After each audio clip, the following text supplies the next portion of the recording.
mixed results. David Tafuri with me now. He's a former State Department official.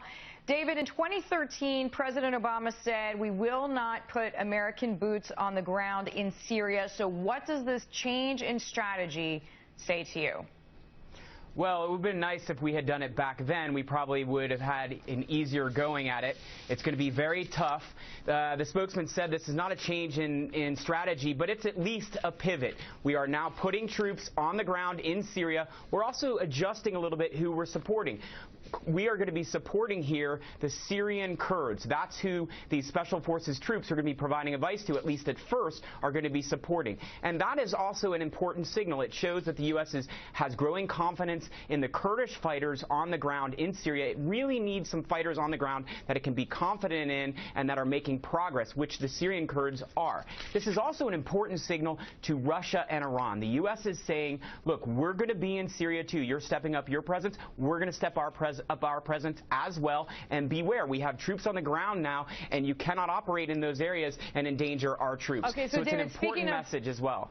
The troops on the ground, what we're hearing from the White House is this is assist and advise on the ground, which is different, also smaller in number. Does that distinction make any difference to you?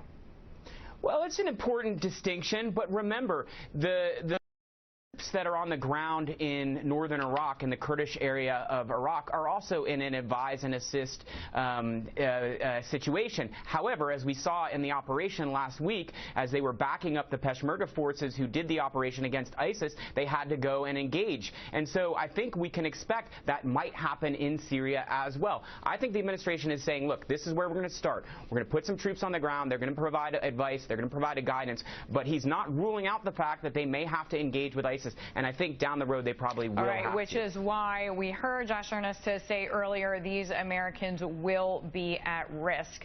Speaking of which, American businessmen are getting locked up in Iran. An Iranian-American executive is now the fourth American to be in jail, to be held there. Is Iran pushing on the U.S. because we have not sent a stronger message that we won't tolerate it? Well, this is interesting because this is coupling this with the fact that Iran also tested ballistic missiles 2 weeks ago. You have to question whether Iran really wants to normalize relationship with the U.S. and with the West. It has the nuclear agreement, but is it just in it to get the sanctions relief, or does it really mean that it's going to change its behavior and its conduct with respect to how it engages with the U.S. and with the West? Iran cannot be arresting U.S. citizens without any basis, without any evidence. That's against international law. It's a violation of international law. Yeah, that's how Iran used to act, but this isn't Argo anymore. We are in a normalizing relationship with Iran, and they have to treat our citizens with respect, and under international law, the U.S. has to stand up for these citizens, both the businessmen and also journalists who are in jail, defend them, and insist that they be released.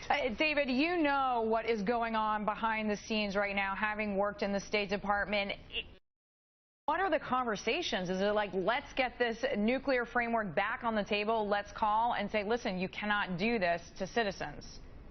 Well, I think in fairness to the State Department, this probably surprises them a little bit, and they probably are hoping that this is just a vestige of the way the regime used to act and that the regime is going to change its conduct. And so they're probably in a wait-and-see attitude. They're not ready to scrap the nuclear deal, scrap normalizing relationship with Iran. But this can't continue. If it does continue, then the State Department does have to take action against Iran. All right. David Tafuri, thank you so much. Glad to have your perspective, former